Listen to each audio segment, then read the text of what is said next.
இன்றைக்கு மிகப்பெரிய ஒரு பிரஸ் மீட்டை திமுகவினுடைய திரு பரந்தாமன் அட்வொகேட் அவர்கள் வைத்துள்ளார். இதில் முக்கியமாக 3 சார் பதிவாளர்கள் பதிவு செய்ய மறுத்திருக்கிறாங்க.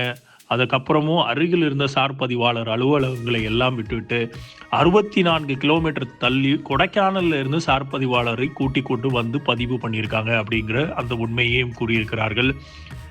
அதே மாதிரி ஒரு அமைச்சர் சொல்றாரு எல்லாமே நீதிமன்ற நடைமுறையின்படி தான் நடந்தது அப்படின்னு, மற்றொரு அமைச்சர் சொல்றாரு அறியாமையால் நடந்த தவறு என்று. ஆனா நீதிமன்றத்திலேயே அரசு வழக்கறிஞர் சார் பதிவாளருக்கு அழுத்தம் கொடுத்து இந்த பதிவு நடத்தப்பட்டதுன்னு தெளிவா சொல்லியிருக்கிறார்.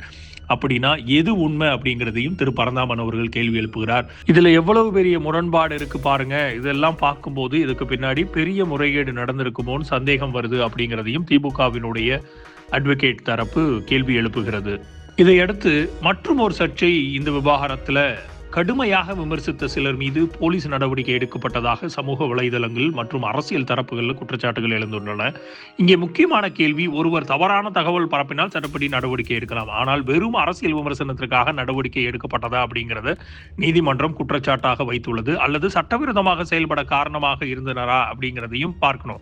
இது ஒவ்வொரு வழக்கின் உண்மை விவரங்களை பொறுத்தே மதிப்பிட வேண்டிய விஷயம் என்றாலும் கூட எந்த கைது பற்றியும் நீதிமன்ற நடைமுறையும் பதிவு செய்யப்பட்ட குற்றச்சாட்டுகளையும் பார்க்கப்பட வேண்டும் அப்படிங்கிறது.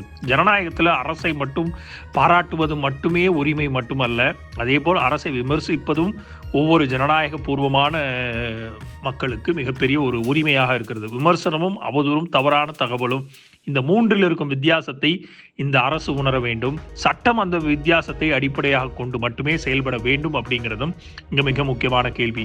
இதற்கப்புறமும் திமுகவினுடைய தகவல் தொழில்நுட்ப துறையும் மிகப்பெரிய ஒரு அழுத்தங்களையும் இந்த விவகாரத்தில் கொடுத்து கொண்டே இருக்கிறது ஆளும் அரசாங்கத்துக்கு. இந்த வழக்கில் மக்கள் எதிர்பார்ப்பது என்ன அப்படின்னு பார்த்தோம்னா, உண்மையான குற்றவாளிகள் யார், யார் லாபம் அடைந்தார்கள், பதிவு எப்படி நடந்தது, பின்னால் இருந்தவர்கள் யார், அதிகாரிகள் மட்டும் போதுமா, அரசியல் தொடர்புகள் இருந்ததா? இந்த கேள்விகளுக்கு ஆதாரங்களுடன் பதில் கிடைத்தால்தான் மக்களின் நம்பிக்கை மீண்டும் உருவாகும். இந்த ரீல்ஸினுடைய முழு வீடியோ த லீடர்ஸ் தமிழ் யூடியூப் சேனலில் கண்டுகளியுங்கள்.